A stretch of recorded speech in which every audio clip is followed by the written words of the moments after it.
Jamaah, oh jamaah. Alhamdulillah.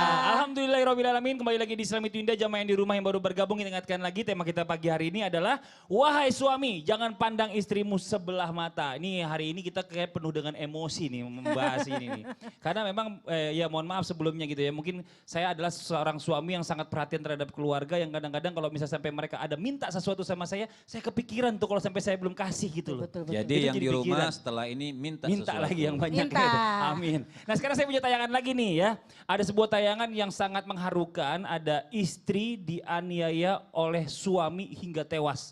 Akibat selalu salah kasih kembalian ke konsumen. Ini dia tayangannya.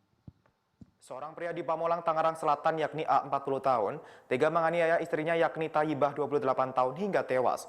Peristiwa itu terjadi lantaran pelaku kesal kepada istrinya yang dianggap sering melakukan kesalahan saat melayani pembeli di toko sembako miliknya. Dilansir oleh Kompas.com, hal itu disampaikan oleh Kapolsek Pamulang Kompol Supianto. Berdasarkan pengakuan dari pelaku, korban seringkali memberikan kembalian yang lebih kepada pembeli. Karena merasa rugi, A bertengkar dengan istrinya dan melakukan pemukulan. Kepada polisi, pelaku mengaku hanya menggunakan tangan kosong saat melakukan aksinya.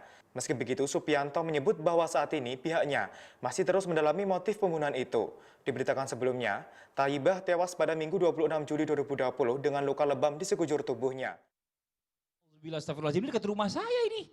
Berarti ya saya sampai nggak tahu itu kejadian kayak gitu. Ini mungkin istrinya baik karena tahu modalnya nggak terlalu besar kali. Jadi dikembaliin udahlah, untungnya juga masih ada gitu ya. Tapi kok suami bisa begitu banget? Nah ini Bunda nih pertanyaannya ya. Sebenarnya sama kayak yang tadi saya tanyain sebelum iklan ya. Dalam pandangan Islam, jika ada suami yang memandang istri bahkan merendahkan istri, mohon maaf nih sebelumnya ya, dibilang pendidikannya rendah lah, gaptek lah, bahkan nggak up to date, mohon maaf sampai kasar dan berkata istrinya tidak pintar.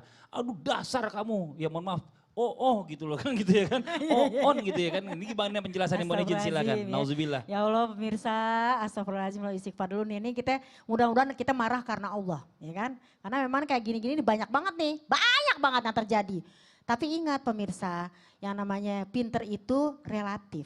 Bisa jadi emang suami bisa bilang kamu tuh gaptek banget sih gini-gini. Ada untungnya, ada hikmahnya gaptek. Ya kan? Coba kalau dia terlalu yang namanya pinter banget, emang enak, ntar di mana-mana diintilin, dilihat di mana-mana kan, dikepoin. Nah, jadi yang namanya kalau ada suami seperti ini, pertama, tolong kita semua sama-sama belajar, kita termasuk saya, mohon maaf guru-guru ya.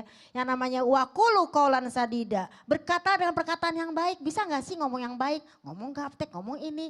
Ingat, pinter itu relatif, ibarat anak sekolah, gak semuanya bisa matematika, ya kan? Di sini ada kelemahan matematika, di sini kelebihannya apa? Di sini mungkin istri kita mungkin tidak gaptek dalam masalah ini, tapi dalam masalah yang namanya dapur, urusannya kinclong tuh dapur. Jadi nggak boleh kita seperti ini banding-bandingkan. Karena apa? Jodoh kita adalah cerminan kita. Kalau kita ngatain istri kita gaptek segala macam, ingat lagi nih, kita belajar lagi nih bareng-bareng lagi ya Allah. Kita kan namanya ngaji udah lama-lama banget nih ya nggak guru? Jadi dalam surat Al-Baqarah dinyatakan ayat 187. Hunna libasulakum wa antum libasulahunna.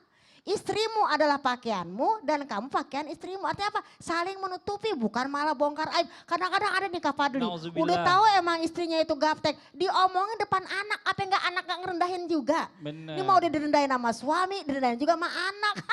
Mama gak bisa kayak gitu aja. Ada juga kayak begitu. Astagfirullahaladzim, innalillahi wa inna ilaihi, ini musibah, ini bencana. Jadi mudah-mudahan ya, kalau ada suami seperti ini, pertama mudah-mudahan kita doain, tetap dia belajar lagi tentang wakulu qaulan sadida, wakulu qaulan ma'rufa, berkata dengan perkataan yang penuh dengan kebijaksanaan. Oh iya ya, alhamdulillah ya istriku ini gaptek di bidang ini, tapi insya Allah di bidang yang ini tidak. Segaptek-gapteknya istri nih zaman sekarang nih, apalagi zaman yang sekolah masih di rumah ya. Ini kalau bukan suami yang namanya ngasih support sama istri buat bantuin anak-anak belajar, siapa coba? Kak Fadli apakah melihat anak-anaknya belajar Istri lewat saya, rumah? istri Kan? Nah ini gimana mau pandang sebelah mata, ya Allah ini mata kayak dikecolok aja kan. Jadi cara-cara kita menghadapi seperti ini, lihat lagi ya Allah. asa antakru say'a huwa khairul lakum. Bisa jadi kamu benci dengan hal ini. Iya ya, kok suami aku bilang kayak aku gaptek gini-gini. Bisa jadi kita hikmah lagi ke istri, belajar lagi. Ya aku belajar deh. Tapi kalau nggak bisa juga belajar yang hal ini, kita ngomong lagi. Pokoknya komunikasi gitu loh. Betul. Kalau bisa Ngobrol suaminya lagi. yang ngajarin, kenapa sih suaminya Jangan pelit cuma ngomong amat? doang, ya kan? Iya. Masa NATO no action talk only. Nah, Yalah. itu dia tuh Gitu. yang bahaya. Jadi cara ampuh untuk menghadapi hal ini adalah dengan nasi. Apa tuh nasi? Niat kita berumah tangga buat apa? Niat, ya kan? Karena segala apapun yang kita jaga pada istri menjadi amalan. Nah, niat berumah tangga ibadah. Ketika kita ngasih tahu istri menjadi amalan, ya kan? Baru kemudian kita sabar. Oh iya ya, kelebihan kekurangan istri adalah begini. Kelebihan kekurangan saya adalah begini. Ingat, gajah di pelupuk mata nggak nampak, semut seberang lautan nampak. Kesalahan istri itu yang kelihatan. Ente juga punya kesalahan, saudara-saudara. Dan ikhlas menghadapi rumah tangga yang penuh dengan gonjang-ganjing zaman sekarang Betul. ini. Gitu, jadi nasi apa Nah, nasi? Nasi, Niat, amalan, sabar, ikhlas. ikhlas. Insya Allah sakinah mawaddah warahmah. Nah ini dia yang tadi dibilang bicara masalah tentang suami dan istri ini sama-sama adalah pakaian bagi masing-masing. Itu dia. Jadi kalau misalnya ada kekurangan saling menutupi, suaminya ngajarin istrinya, kalau suaminya di sini kurang, istrinya ngasih tahu kalau istrinya lebih hebat, kan begitu.